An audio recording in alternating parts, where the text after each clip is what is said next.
Happy Monday, and welcome back to the Lord and Arch channel. I'm John Lorden. Thank you so much for spending some time with us here today. Case Cracked is the show where we look into a mystery, and what are the critical pieces that help solve that mystery. Today's episode is called Mommy Fearest. 2001 was a difficult time in Stacy's life. She had 2 children from her first marriage, and life as a single mother just wasn't easy. She not only needed more security for her family, but companionship as well. That's when her boss introduced her to David Castor. David was work-driven, attentive, and into the outdoors. Soon, he and Stacy were spending time with Stacy's 2 girls, Ashley and Bree, and David's son, David Jr., riding snowmobiles, four-wheelers, and taking small trips on the boat that David owned. By August 16, 2003, Stacy and David were married and started a new life together in Liverpool, New York. 2 years later, Stacy made a panicked phone call to 911. She claimed that David's work had called her to say that he hadn't shown up that morning. She told them that she hadn't seen him since the day before at 5 a.m. when he got upset, took a bottle of Southern Comfort, went into the bedroom, and locked himself in. Stacy said she just assumed that he was sleeping off his drinking binge. When officers showed up and were unable to get a response, they broke down the bedroom door. That's when they found David, lying naked, dead on the bed. After paramedics arrived and took David away, investigators took a good look at the bedroom. On the nightstand, they found 2 glasses, one filled partway with some green liquid, and the other the remains of fruit juice. A cranberry juice bottle and apricot brandy sat next to the glasses. Not necessarily unexpected with the story that Stacy had called in, but there was something very unexpected. A bottle of antifreeze was found laying partway under the bed. Investigators theorized that David might have taken his own life by consuming the toxic substance. Investigators also noticed a turkey baster in the kitchen trash, and it smelled like alcohol. When Stacy was questioned about all of this, she said that David had been depressed over the recent loss of his father. She claimed to have no knowledge of the baster or the antifreeze. David's autopsy showed that he had indeed died from ingesting antifreeze, but when friends and family were questioned, they stated emphatically that he would never do such a thing. Investigators learned that shortly after the couple's wedding, the marriage took a turn. David was still recovering from a motorcycle accident that took place a few years before and was also having trouble with his business. The stress seemed to have an impact on the marriage. Other evidence was also found in the bedroom. While testing for fingerprints or DNA, investigators found Stacy's fingerprints on the glasses, but not David's. She explained that she handled the housework, so her fingerprints being found was understandable. Antifreeze was confirmed to be found in one of the glasses, as well as in the turkey baster, and David's DNA was on the tip of it. Was he force-fed the cocktail that ended his life? For the next 2 years, investigators looked into Stacy's movements and her past. We know Stacy had been married before, but investigators found out that her first husband had died as well. Stacy was a teenager in 1985 when she was introduced to her first husband, Michael Wallace. Almost immediately, they spent all of their time together. In 1987, they welcomed their first daughter, Ashley, and 3 years later, their second daughter, Bree, was born. In April of 1990, the couple wed in Stacy's parents' house. Michael was known to be the life of the party and had problems with drugs and alcohol. The couple worked opposite shifts. Stacy worked during the day as an ambulance dispatcher, and Michael worked during the evenings as a mechanic, leaving them with very little time to spend together. For 9 years, they made the marriage work until the winter of 1999 when Michael became sick. The family doctor claimed he had an inner ear disorder, but nothing they did seemed to help, and things got worse. He started to have trouble walking and talking, and most of his time was spent on the family sofa. One day after school, 12-year-old Ashley returned home to find Michael lying on the sofa making what she called funny faces. Suddenly, one arm flew up in the air, and 38-year-old Michael died. Doctors ruled his death a heart attack. When his family asked for an autopsy, Stacy said that the doctor's findings were enough for her. She then cashed out her husband's $55,000 life insurance policy and started a new life. Investigators decided to look deeper into the death of her first husband and reached out to the police department who handled Michael's death. Stacy had claimed her first husband had a lot of medical issues, but when his records were checked, his only real issue had been a hernia.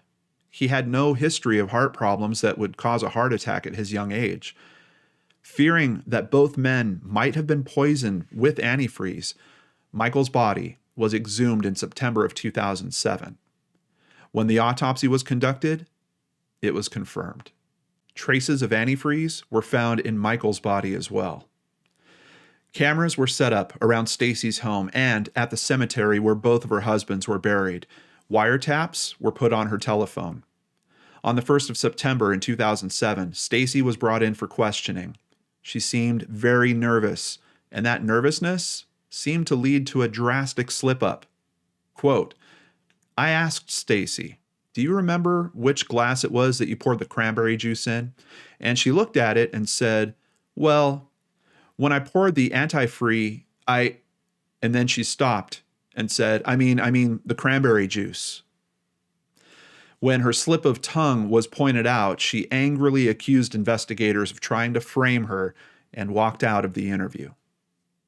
When Ashley attended her first day at college on September 12th, she was approached by investigators and told her father, Michael, had not died of a heart attack, but had died of poisoning.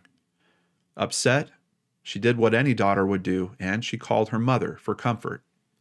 Wiretaps showed that after Stacy grilled her daughter about the conversation that she had with police, she stated that the two had just had an awful day and needed to have a drink. Ashley then went to her mother's where Stacy made her a cocktail. After Ashley woke up the next morning on the sofa hungover, she went to school as planned. That night, her mother insisted that they drink again, this time for Ashley's early 21st birthday. Again, Stacy prepared the cocktail, but this time, Ashley noticed that the drink tasted funny. When she complained about it, her mother stuck a straw in the glass and told her to just put it at the back of her throat and just drink. Soon after, she became very tired and laid down to sleep. The next morning, on the 14th, her sister Bree found her barely breathing and had her mother call 911. While Stacy told the dispatcher that Ashley had drank alcohol and taken several doses of medication, Bree found what appeared to be a suicide note. In the 750-word typed letter that was supposedly signed by Ashley and addressed to her mother, Stacy, it claimed that Ashley had killed her father and stepfather and was ending her life because of her crimes. The letter ended with, "I know you hate me for doing what I did, but Mommy, remember, I love you more than anything, and I did it for you." Doctors at the hospital stated that Ashley had a plethora of drugs in her system and was only 15 minutes from death when her sister found her. As she woke, investigators immediately questioned her about the note. Confused, she stated that she had never written the letter or tried to kill anyone, especially herself. The note was checked, and none of Ashley's prints were found on it, but her mother's were. When Stacy's home computer was checked, investigators found fragments of the alleged note that had been deleted. Stacy was arrested, and on December 20th was indicted on one count of second-degree murder, second-degree attempted murder, and a plot to present a forged will. These charges only applied to David and Ashley, and not her first husband, Michael. Stacy's trial began on January 12th, 2009, and even though she wouldn't be charged with her first husband's death, everything that investigators had learned was allowed to be submitted as evidence. Her defense tried to create reasonable doubt and call a mistrial by claiming that Ashley could have killed her stepfather. They stated that the two always had a rocky relationship and didn't get along. They also said she killed her father out of jealousy over the affection that he showed her sister Bree. All of their claims fell flat. The prosecution claimed that Stacy killed her first husband for the insurance money and her second for his $300,000 estate. When David's will was examined, the family found out that David Jr. had been cut out completely, leaving everything to Stacy and her daughters. Investigators discovered that will was forged. After 4 days of deliberation, Stacy was found guilty of the second-degree murder of David Castor, attempted murder of her own daughter, and forging David's will. She was sentenced to over 51 years to life in prison. After court, Stacy continued to proclaim her innocence. "I did not kill Michael Wallace. I did not kill David Castor, and I did not try to kill my daughter, period, and I will never say that I did, ever." Stacy Castor died in prison of natural causes from a heart attack on June 11, 2016. She was 48 years old. She never saw her daughters again. Ashley would say, quote, "I hate my mother for ruining so many people's lives. What gave her the right to play God with people? I never knew what hate was until now. Even though I do hate her, I still love her at the same time. She was my best friend too. And then she took all that away. I would have done anything for her, but she decided she wanted to kill me instead." Case cracked. I would like to thank ABC News, Syracuse.com, New York Daily News, and Newsleader.com for information contributing to today's story. And of course, Christy Arnhart for researching and writing up today's case. Here she is to discuss it with us now. Christy, I have to say, I feel terrible for Ashley in this situation. Can you imagine?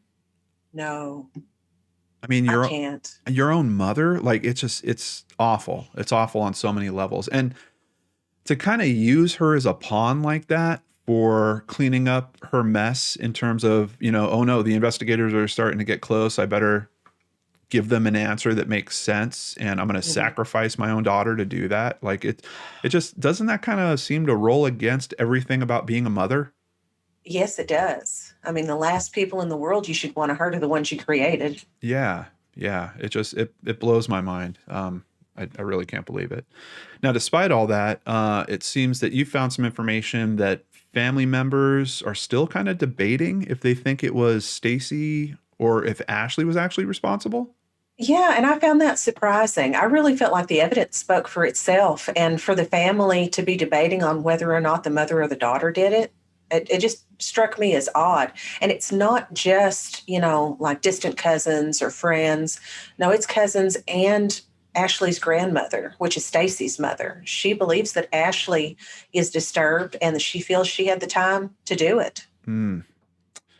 Yeah, it blew my mind. That's really tough, especially when you have a conviction like this. But I think we've seen enough cases and we know enough about how these interpersonal dynamics and relationships happen and work that sometimes people just cannot see the truth about situations. And there's nothing you can do about that. They're running on a belief structure at that point that they need because it's probably protecting them in some way.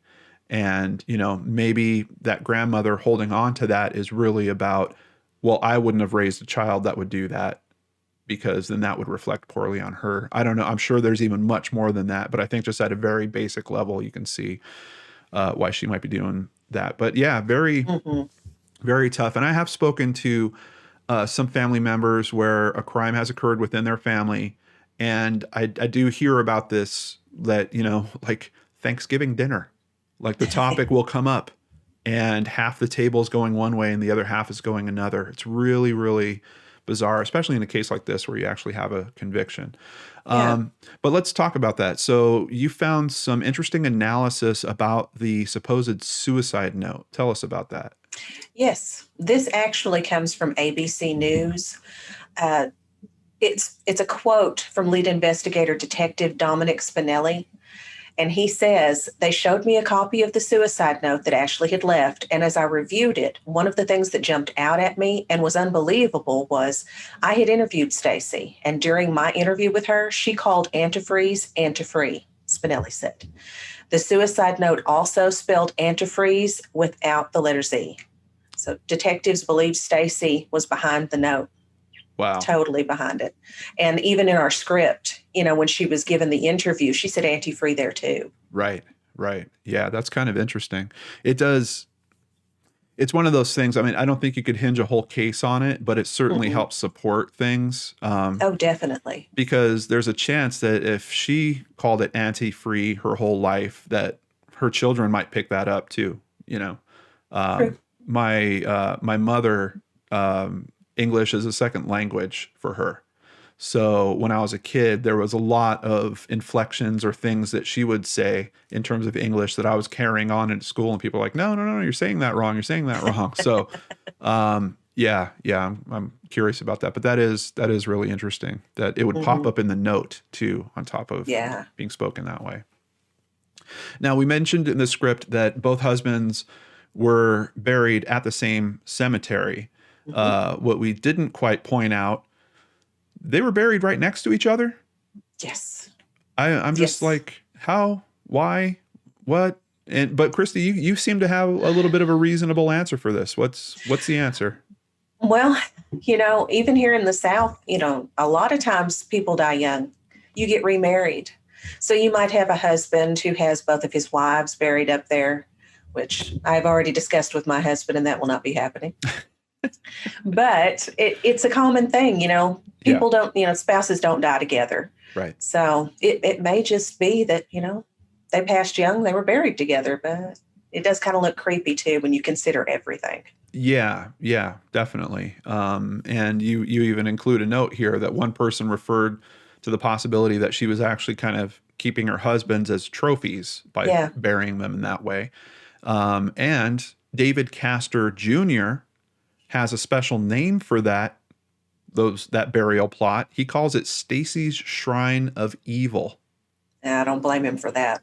And then he went to battle because he wanted to change that. Tell us what happened around that.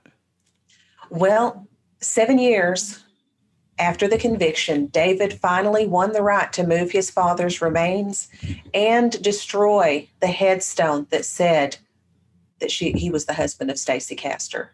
Wow. And I really don't blame him with everything that happened there. Yeah. If she had just been a widower who was married a lot, that's one thing. But no, she clearly killed them both. And I don't blame him. I wouldn't want my father there either. Yeah, definitely. Especially knowing that she was, from what I understand, there was some time pressure that was happening around this because she passed away in 2016. He was already filing for this, but it was kind of stuck up in the court process. And right when she passed away, him and his attorney went to the judge and they were basically like, hey, we've been trying to avoid this. It's now here. She is going to be buried next to my father. Can we please change this? And they went ahead and authorized it right then. Thank goodness. Yeah, definitely. He doesn't deserve to have those types of feelings when he's going to pay his respects to his father and then look over and see that, Stacy is right there as well. Well, it was bad enough that, she killed his father, caused all of this trouble, but then she took anything that he would have gotten from his father, money, mementos, any of that. Right. So yeah, I can't imagine. No, I'm glad they did the right thing with that. Oh, well, thank you so much for all your hard work on this. We really appreciate you. And I've got some other people to thank right now.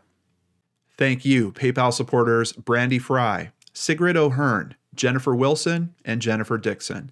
If you'd like to support the channel, please visit lordandarts.com. There you can sign up for Patreon, sign up for PayPal, buy merchandise, or even just buy us a coffee, like Greg Banziken recently did. We know that learning about the mechanisms that help support and find justice in these cases is important to understand the many unsolved cases that we also cover. We really appreciate your support in allowing us to continue doing that. Remember, you can get another Lord and Art story every week on the Seriously Mysterious podcast. A new episode is coming tomorrow and every Tuesday after that. Visit seriouslymysterious.com and remember to subscribe on your favorite podcatchers. While you're here, don't forget to subscribe below and hit that bell icon if you'd like to catch one of our weekly Secret Studio live shows. And of course, I'll be back with a new Unsolved Mystery for you on Friday, right here on the Lord and Arts channel.